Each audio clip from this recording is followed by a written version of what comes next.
Alex, my friend, my co-host, my partner in storytelling, I think you'd have to agree that we've had a positively amazing run of guests. And as we talked about last time, a bunch of firsts on our little adventure here, yeah? 100%, which is not your 1,000%, 100%, which is the maximum that you can have in percent. So just so our listeners are clear, you're 1/10 as enthusiastic as I am. Is that right? Your hatred for mathematics upsets me. Well, look, right. I have loved every minute of this so far, and I'm going to love all of our future guests, including listeners. Mike Cole will be joining us live in New York City. Yeah, that's great news. Yeah, and we're going to have some ridiculous surprises at those events, including a guest that may or may not actually exist. Try to figure that one out. We welcome your guesses. Now, that said, I also can't tell you, Alex, how much I've been looking forward to just getting back to basics, just you and me, a couple great lessons from history stories. But first, I think it might be interesting for our listeners to kind of just pull back the kimono a little bit and share a couple fun facts. I think they'll be not surprised that our friendship over the past decade has evolved around a love of travel, history, privacy, technology, and of course, good whiskey, good wine, and good conversation. Don't pull that kimono back too far, please. Well, as they used to say in Victorian times, no ankle, no ankle. Mm-hmm. One example, listeners, Alex and I have, for example, broken bread or possibly a more liquid form of fermented grain over an actual coffin in Old Brussels a few times, right, Alex? True fact. Great bar, Le Circuit, true fact. Yeah, so check it out, and hopefully we'll be doing a show from there pretty soon. Yep, sounds good. And although I'm not sure the heavy metal in the background is going to work for our vibe, we may ask them to turn it down. So we might have to rent the whole place out so they don't put off their guests with the music we want. Also, I remember we tried to Columbo the mystery of the stolen neckties and using your Columbo skills. Someone still has my tie out there in Geneva. I resent it to this day. Well, maybe, hey, look, if anyone's listening who has the tie, we'll turn the lights off, leave it on the desk. No blame, no faults, just give my tie back. Exactly. And I finally remember trying to search out decent bourbon in multiple European capitals back before American whiskey had much recognition across the pond. Well, it still doesn't, but anyway, get on well, and speaking, as we were, of bourbon, Alex, as our listeners know, in addition to sharing a love of history and booze, we both enjoy a little friendly competition between our two great countries. And we know that each has its own unique charms and benefits and things available. For example, here in the United States, I still cannot buy a copy of Lessons from History. Although, yes, listeners, this grievous error will be remedied on Father's Day in the United States. And if you join us in New York, we'll probably have copies available, and maybe we could even get Alex to sign one. But Father's Day being 19/6 on the bizarro way that you calculate the calendar, or 6/19. No, excuse me, I'm sorry. 19/6 on the way that we calculate the calendar. Oh my God, you're going to include that, aren't you? 19/6 on the way that the rest of the world calculates it, and 6/19 on the way that you guys do. Well, I believe the Day of the Fathers is June 19th here, just in case Alex left you guys with any confusion. Yeah, which is 6/19 on this crazy American calculation. Well, why do you put the month before the day? Explain it to me. Just explain. We're going to have an entire episode on that, so people are going to have to wait. Fair enough. It's lost to the mists of history while we're researching it. And so, Alex, though, do you know what I can enjoy here that you cannot enjoy? Yes, I do. Our sponsor, Blue Run, and don't hold it up. It's just torturing me. Now, that's just showing off, and that you've clearly had a couple of belts out of that thing. Okay, and I'm very jealous. Okay, that's fair, Alex. I'm putting the bottle aside. No worries. Oh, thanks for holding the glass up. All right, that's great. Yeah. Our sponsor, Blue Run, the official bourbon of the Hidden History Happy Hour podcast, is a great bourbon that I haven't even had yet. Well, I promise you will have it in New York, and I promise you will enjoy it. Just a little background on Blue Run, everybody. We're so excited to have them as our very first sponsor on the podcast. Every year, the San Francisco World Spirits Competition receives over 1,000 entries in spirit judging. It's the second oldest competition in the world and the oldest and largest in the United States. And within small batch bourbon, Blue Run has taken many, many top honors there. Probably my favorite review of Blue Run, though, Alex, among the many great ones you can find out there, is this one from the Robb Report. Blue Run Spirits has been around since October 2020, but boy, have they hit the ground running. And here's how they describe a sip of Blue Run based on Hall of Fame bourbon curator Jim Rutledge. They say this, quote, "Rutledge is a legend. Imagine owning a pair of Air Jordans personally designed by Michael, or Taylor Swift composing a song about your devastating breakup."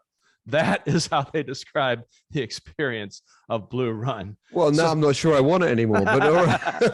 Well, I'm not sure I want Taylor Swift describing my breakup. But I think you get to keep it privately. So anyway, I see. Being slightly snobbish as we are, or let's say discerning about our booze, we could not be happier to welcome the first sponsor of the Hidden History Happy Hour podcast, Blue Run Bourbon. Amen. Amen. Do yourselves a favor, buy Blue Run today if you can. It's very much in demand, or as soon as you can. And Alex, there'll be a bottle waiting for you in New York on 6 June 2022. Cannot wait. That's 6 June or June 6th, the way you 6 either way, actually. Exactly. D-Day, right, as your country and mine would call it. Amen. And speaking of D-Day, Alex, today you're going to enlighten us about both the shortest war and the longest war. And no, we do not mean by that the war Putin thought he would get Ukraine in a day, and now he must be feeling it's the longest war right about now. What is the longest war, Alex? All right, here we go. Longest war, shortest war. The longest war in the history of humanity. Civil wars are primetime opportunities, Bryan, for interventions by third parties, well known by gamers, if you are a Fortnite fan, interventions by third parties into the affairs of a country, because other nations seek to extract economic or political benefit from the turmoil that's taking place within the realm concerned. So it was in 1651, during the English Civil War, which led to the longest war in the history of humanity. And I know, Bryan, that you've guessed it already, but the longest conflict ever was that which took place between the Dutch and the Scilly Isles. It's obvious, isn't it? Come on. No, I'm serious. The English monarchy had long enjoyed an alliance with the Dutch. So the decision made by the Netherlands to ally themselves with the Roundheads in our little local contretemps. These were, Alex, the anti-monarchists, am I right? That's correct. Roundheads against the Cavaliers. And the Dutch allied themselves with the Roundheads, that is the Republicans. And that went down very badly with the monarchists, who promptly started raiding Dutch shipping, as you would. Mm-hmm. And ultimately, taking up the parliamentary alliance by the Dutch was a smart decision, because the royalists were getting beaten. And by 1651, on land, the royalists in my country had been pinned down in Cornwall, which, if you think of the UK, is way down in the southwest. And at sea, the royalist navy had retreated to the Scilly Isles, or if you're trying to avoid that term, the Isles of Scilly. They get very particular about it. And where are those, Alex? They're off the southwest coast of England, and often boast of getting the best weather in my country, which is no great boast. But anyway, but probably a good place to attack if you're a navy. Well, it's actually, it depends, because that's where our navy had gone to, and that was the least worst option for them. Fair. And so the Dutch demanded reparations from the Scilly Isles, and they surrounded them, because the royalist navy had done great raiding damage to the Dutch. So the Dutch demanded reparations from them, because they saw an opportunity to get revenue from people who weren't in much of a position to refuse. Mm-hmm. But Lord love their stubbornness. Refuse is what the Scilly Islanders did. Thus commenced the entirely bloodless 335-year war between the Kingdom of the Netherlands and the Isles of Scilly. Now, Alex, you rarely make mistakes. You don't mean 335 days or months. Nope, I mean 335 years. The Dutch declared war specifically on the Isles of Scilly, since by that point the parliamentarians held most of England. So the Dutch were very clear: we are going to war with the Isles of Scilly, which is where the royalists still are. And they declared that war on the 30th of March, 1651. And that action was complete with a large and menacing fleet soon espied off the shores of the Scillies. And obviously, in the course of the main conflict concerned, Oliver Cromwell and co. were doing very well against the royalists, right, who in England, who promptly and conclusively lost. So the now parliamentary Scilly Isles were left alone by the encircling Dutch fleet without a shot fired, who left. And it seems, without occurring to anyone, that the cessation of the Scilly Dutch War should be declared. Right, so they just pushed off. And in 1985, telescope more than 300 years is my point. Yeah. In 1985, a Solonian with a line in amateur history, who obviously sounds a good egg, this Solonian politely wrote to the Dutch and asked, guys, are we still at war? And the Dutch embassy replied, and I'm paraphrasing, but basically I'm right. The Dutch embassy said, "What? I mean, what are you talking about? For heaven's sake! I mean, what a crazy idea! I'm just going to check." And oh, yes, we are still at war. Yes. So said Solonian, it's a guy called Roy Duncan, to whom I owe this story, and on what dubious authority he did this. Ask me not. Roy Duncan invited a guy called Roy Huidekooper, and Dutch listeners can correct me on my pronunciation. That sounds pretty good, though. Yeah, you got to go. But the point is, with any language, you just have to kind of go for it, right? Roy Huidekooper, the Dutch ambassador, that is to the UK, not the Scilly Isles, he invited him to come on over and sign a belated declaration of peace.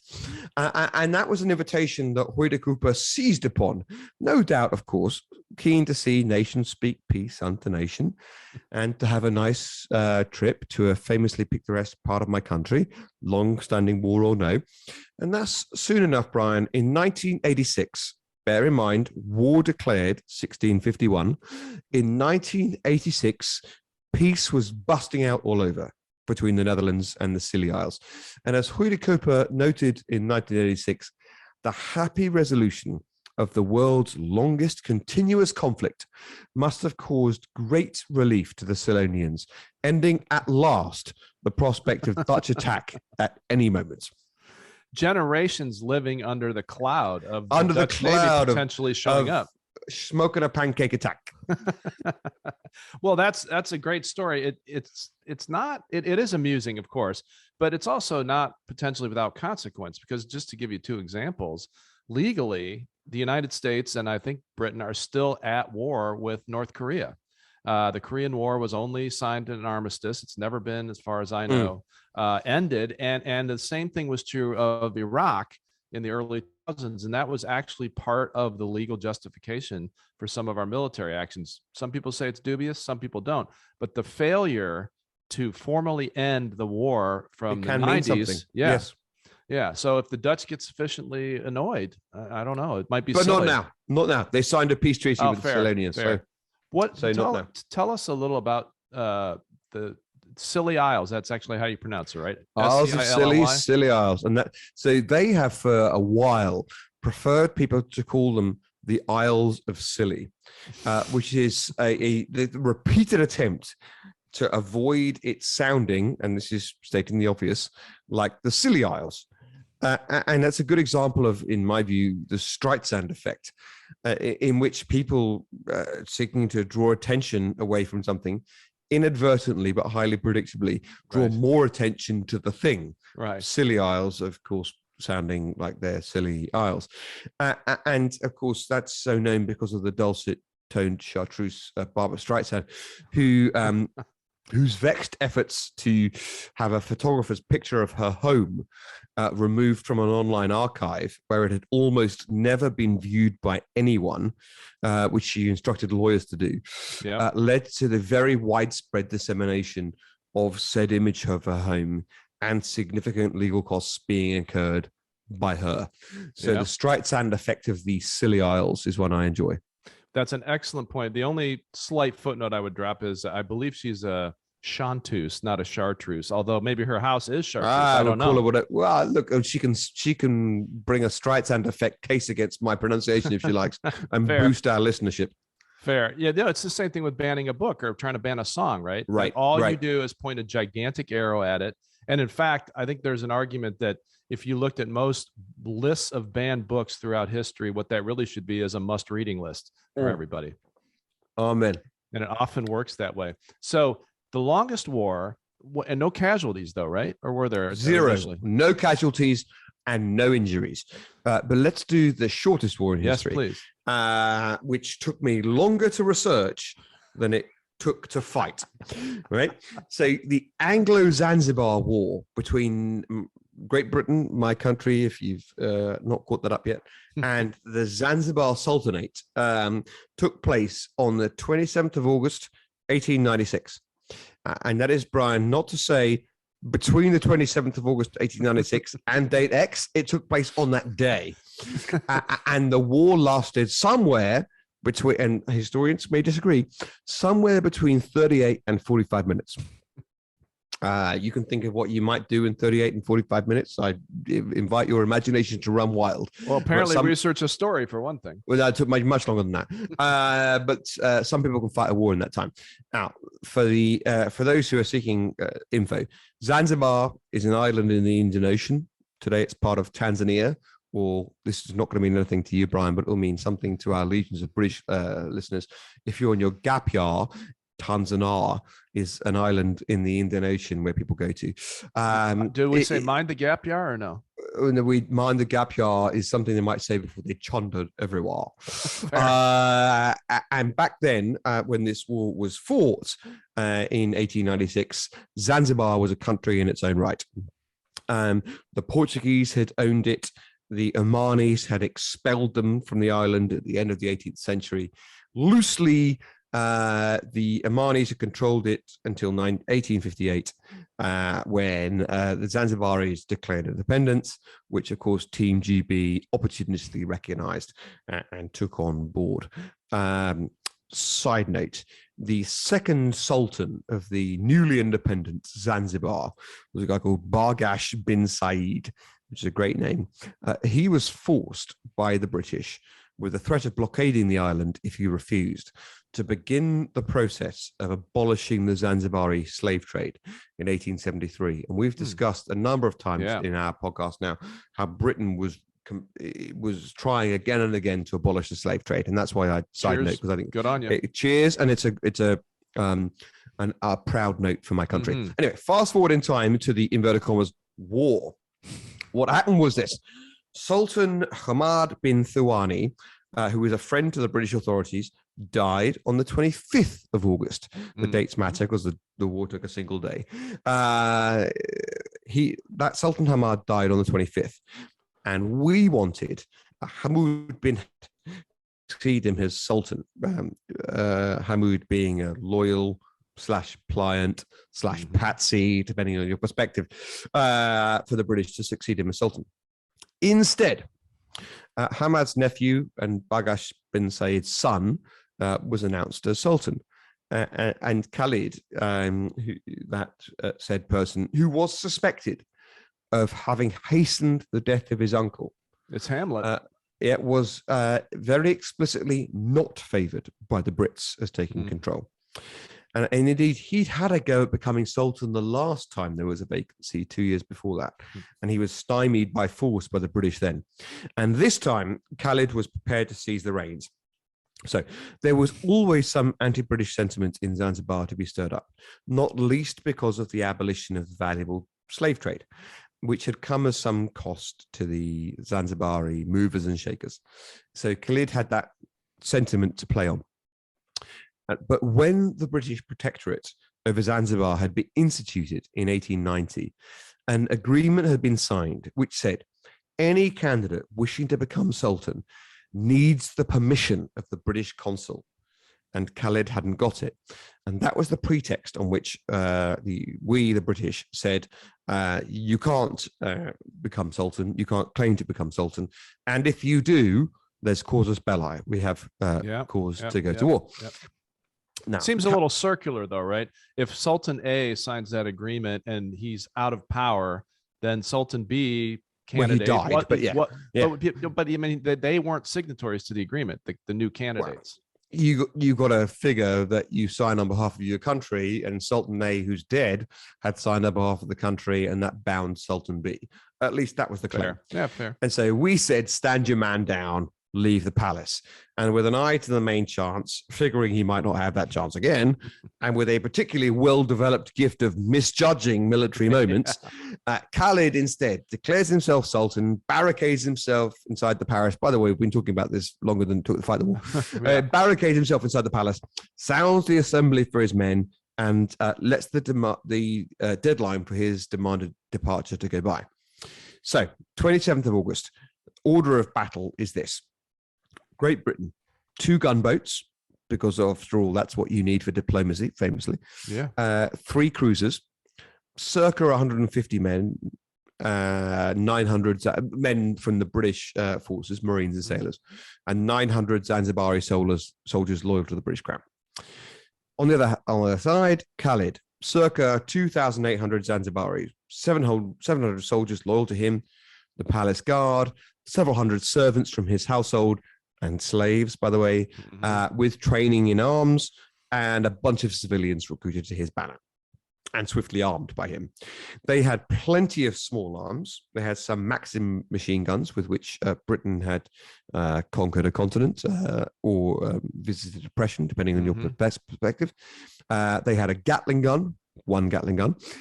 They had a 17th century bronze cannon, which is still on display. They had 2 12-pounder field guns, which were a gift from Wilhelm II of Germany.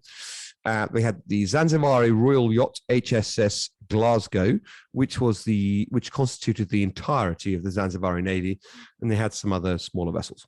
So Alex, our loyal listeners will know then that they were far better armed than the defenders in Fort Stephenson in Ohio back during the War of 1812, which had 1 cannon. Good throwback, and they were somewhat better armed, to be sure. Good throwback. But the point is, they were also better armed than the British and pro-British forces, who were plainly outnumbered. But as we have learned in our conversations, and indeed as we learn in my book, Lessons from History, when I told the story of the Shannon against the Chesapeake in the War of 1812, there is a potent combination of purpose, preparation, and aggression, which sometimes make the odds a secondary consideration. You know, there's a new name for that phenomenon, don't you? Go ahead. Zelensky. Yeah, amen. And all power to his arm. And cheers to him. Cheers to Zelensky. At 9:02, 2 minutes past the deadline to clear out of the palace, the British begin a bombardment, promptly removing Khalid's artillery, such as it was, from the equation, and setting the palace on fire. And the Glasgow, which fired upon the Royal Navy with a Gatling gun, said Gatling gun, by the way, had been gifted to the Sultan by Queen Victoria in the first place. Right. The Glasgow was sunk. And so were 2 steam launches, which had fired upon a British ship, HMS Thrush. British troops march on and seize the palace. Battle and the war cease at 9:46. So the debate is about whether at 9:02 was the right time to start the war, 9 o'clock was the right time to start the war, whether the flag being pulled down from the palace at 9:46 was the right time to judge the end, or whether them effectively giving up was the end. Casualties. Khalid's forces suffered about 500 casualties in 45 minutes. Some of them were aboard the Glasgow. They were mostly amongst the thousands of people that he had packed into a wooden castle facing cannon fire, which were firing high explosive rounds. And amongst the British, 1 petty officer was injured, later to recover. That's it. Wow. So at 1 injury to 500 casualties, I think significant differential. I just want to wrap up the story by saying Khalid fled the palace during the bombardment. He took refuge with the German consulate who'd been propping him up throughout this business. And he later went into exile. And then, as has already been planned, the British put Sultan Hamoud into power at the head of a puppet government, which went on with the abolition of slavery. So, you know, in the arc of history, hooray. Khalid's supporters were fined an equal amount to the cost of the shells that had been fired at them. No kidding. No, I'm serious. And the British commanders involved in the action, in the inverted commas war, were showered with honors by both Great Britain and the newly highly supportive Zanzibari government. Yeah, and no idiot, that guy. Indeed, the protectorate continued for another 67 years, and there were no further rebellions. And by the way, Bryan, the British commanders on the scene, when ordered to get rid of Khalid for Her Majesty's government, acted ignoring the magnificently unhelpful caveat from Lord Salisbury, which they'd received, Prime Minister at the time, which said, do not attempt to take any action which you are not certain of being able to accomplish successfully. Mm-hmm. I mean, how the hell are you supposed to go to war? Do not take any action with which you're not certain to be able to accomplish successfully. They just said, yeah, all right then, we're going to give this a go. Hey, look, we were successful. So that's my story of the shortest war in history. Wow. So I want to ask you what the lessons from history are of that war, but I also want to note for our listeners that, as I believe, neither of these stories are in the first volume of Lessons from History. Right? So first of all, you're going to have to wait if you want to read them, but you can also look at Alex's Twitter feed and you can find them there, Dean History. But since they're not in the book and we have to draw our own lessons, what do you think the lesson was of the shortest war? Let's talk about that first. Sometimes it's not your turn, right? And I think it was Khalid felt that he was entitled to rule over his, as it was then, country in Zanzibar. And sometimes, no matter how righteous you might feel about things, if external factors are so extremely against you, you have to bow to the inevitable.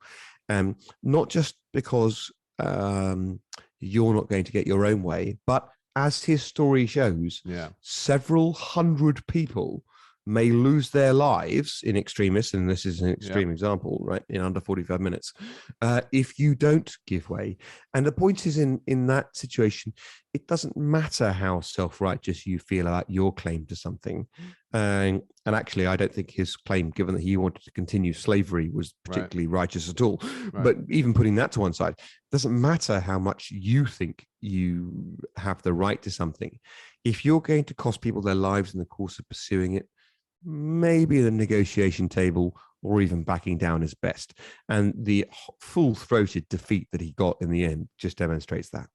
Well, I asked the question because we're going to have a guest on in a couple of weeks. We're going to have another Ukraine episode talking about the much more contemporary stuff. But this is highly relevant, right? Because at the beginning of the war in Ukraine, the Russian illegal invasion in February, there was a debate online between respected military veterans and scholars about whether it was irresponsible for Zelensky to order the people of, let's say, Mariupol to defend at all costs. If he knew that the Russian army was so powerful that all these lives would be lost, he should have backed down. And then there was a whole school of thought to the opposite. And he's proven, I think, so far that that's not always the right answer. I guess the question is, how do you tell? Yeah, so I have a couple of responses. That's a fair point. I have a couple of responses to that.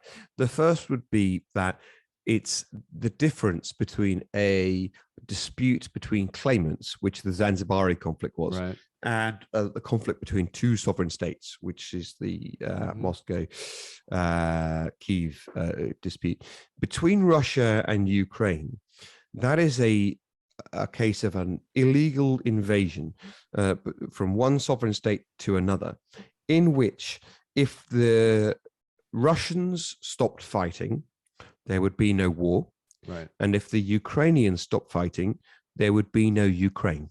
Yes. That is very different from the question of one pretender to a throne instead of, let's be honest, another pretender, which the British preferred. Right. So that's just a case of ego management, which might cost several hundred people their lives in the Zanzibari example, in the face of overwhelming force, which is guaranteeing your independence and trying to stamp out slavery in the Zanzibari example, as opposed to a 40 million citizen independent sovereign country, which has been invaded by another country, which fancies itself to be entitled to stamp all over it. So whilst I see the point, it's very different. So one way to take away from that would be, is a huge difference between when a ruler is acting in their own self-interest versus when an elected official is acting in the interest of their entire country. Well, right. And you've only got to compare what, in my example, was the suffering of some ill ill-guided followers of Khalid who packed themselves into a fortress facing a cannon, knowing that the British were against them in the course of an attempted palace coup, as opposed to what happened in Ukraine. Because in Ukraine, they have kidnapped tens of thousands of people and smuggled them eastwards, taken them forcibly into Russia and told them to, and we'll never, the sad truth about this is because you'll never be able properly in the fog of war to recognize or realize who is dead and who is kidnapped and who's missing. They seized tens of thousands of people and took them into Russia, some of whom have been allowed to come back, many of whom are still there, and we'll never quite know who was taken into the far east of Russia in the course of that conflict. That's a very different proposition. And in the end, Khalid was on a flit of ego in the course of his attempt to resist the British preference of, and you can argue, of course, that the Brits had no right to interfere in the Zanzibari order of succession, and you might have some force to that position. But taking arms was in the end about his ego, whereas Zelensky's defending his sovereign country, and we can see what happens if they don't prevail, which is the Russians forcibly removing their citizen by the tens of thousands and taking them to the east. The Russians regard Ukraine as their property. Well, it doesn't exist. It doesn't exist to them. But that's the right comparison. The Russians regard Ukraine as an extension of their own country, and they can do what they like with it. Whereas the British, whatever you think of the British Empire more generally, were trying to stop slavery in Zanzibar, and that was the most proximate reason for the dispute between the claimants to the throne. And that was why Khalid had support on the ground. He wanted to continue slavery, whereas his opponents did not. Yeah, well, there's some echoes to the American Civil War there, and also echoing is this theme, I think, that runs a little bit through both stories, which is, to what extent is it proper? Let's not get into an international law debate, but to what extent is it morally proper for a third country to interfere in the affairs of another country? I mean, for example, as you've pointed out before, if the French didn't interfere with the British colonial conflict in America, we probably would be speaking British. Probably would have lost. Yeah. So well, you kind of speak British already. But... That's right. Well, we'd be speaking the Queen's English instead of whatever bastardized version we have. Aluminum. Why do you miss out so many consonants? Anyway, carry on. I just would remind you that hospital has an H in front. But let's talk about the longest war. So does herbs. Fair enough. Fair enough. What about the longest war? What do we learn from that? So the longest war is a fascinating one, and the Silonians have long enjoyed that moment of notoriety. I told a friend of mine who's from the Isles of Scilly that I was going to tell a story about the Isles of Scilly, and immediately he said, "Is it about the longest war?" And I think that these peculiar moments, as long as they're between civilized sovereign nations which are broadly at peace and content with the world, it can become a moment of joviality. But as your point about Korea implies, and indeed Japan has something to say about this too, if you don't reconcile and draw a line under conflicts that have passed, it can matter. It can really matter. So in my example of the longest war, it's mild. Obviously, it's mildly humorous, but sometimes it's for much the best. like yourself. Well, quite, but also much like myself, it's quite suitable to draw a line under it and call an end to things. Well, and this is not in any way irrelevant, because at some point, hopefully, the Ukrainians are going to win this unprovoked war, but there will be some kind of a written agreement, right? I mean, Russia's not going to surrender to the Ukraine, and Ukraine's not going to surrender to Russia. So what that agreement says is critical, because as long as Putin is walking this planet, which, to be honest, I hope is not much longer, he will have ambitions for that territory. So the status of war or peace legally will make a huge difference. That's right. And if I look back to the precursor examples to how we recognized and reconciled things, let's say in the Balkans, a United Nations agreement which say stop Right. where you are and negotiate from that frozen conflict position. It can be highly negative for the incentives that you lay down, because it incentivizes you to crack on and do your best/worst before the deadline. But that said, I really hope this terrible conflict in Ukraine finishes very soon, and that as much land as possible is returned to our friends in Ukraine. Realistically, it's not going to sadly include Crimea, but I hope Right. it includes as much of the land as possible in the east of Ukraine and the Donbass and Luhansk. And the international community should push for that. And one of the perverse things to have come out of this conflict is the 30-year question about what NATO is for has basically been answered. We're going to see some of our Scandinavian friends join NATO this year in a way that would have been thought mildly impossible by everyone, including them, hitherto. So it's not entirely bad, but at what cost has it been done, Bryan?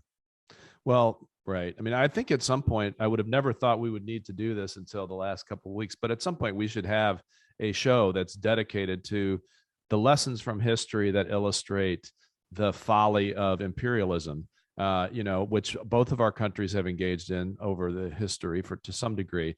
But this is what Russia's up to now, right? Whether you call it a zone of safety or a buffer zone or reuniting the Russian people or whatever, they're trying to reconstitute an empire, and it's the 21st century. Yeah, I know. The trouble is that we think we've cut them off from the global economy and the global community. And actually what we've done is cut them off from the Western economy and the Western community. And there are plenty of people in this world totally willing to do business with Russia and to build new systems and new communities with them. And we've got to be cognizant of that pragmatically, no matter how much on principle we know that they're in the wrong.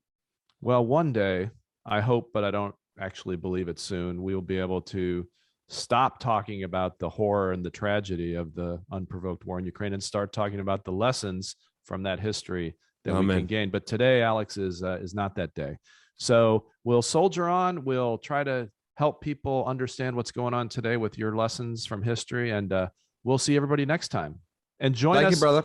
Join us in New York City, June 6th, June 7th, or 6 June, 7 June, however you want to look at it. Cheers.